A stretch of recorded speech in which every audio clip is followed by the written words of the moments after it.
રહ્યા છે. હા, કર્યું છે જે જનાદેશ આવ્યો છે એને લઈને ટ્વીટ કર્યું છે. પ્રધાનમંત્રીએ આ ટ્વીટ કર્યું છે. લોકસભા ચૂંટણી પરિણામ પર દેશની જનતાનો પ્રધાનમંત્રી નરેન્દ્ર મોદી આભાર વ્યક્ત કર્યો છે. દેશની જનતાએ ત્રીજી વખત એનડીએ પર વિશ્વાસ બતાવ્યો છે.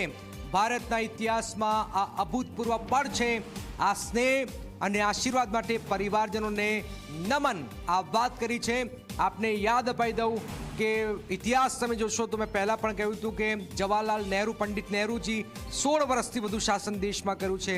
ત્યાર પછી ઇન્દિરા ગાંધીએ 15 વર્ષથી વધુ શાસન કર્યું છે અને પ્રધાનમંત્રી ત્રીજી વાર આ હેટ્રિક મારી રહ્યા છે. મતલબ કે નંબર 3 પર પ્રધાનમંત્રી દેશમાં આવી ગયા છે. હાલમાં ત્રીજી વાર એ હેટ્રિક મારી છે દેશમાં.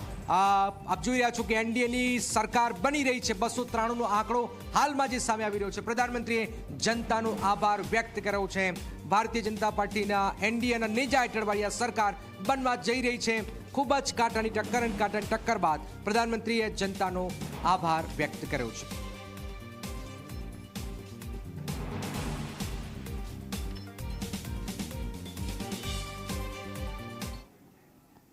તો નિધિ, દેશમાં તો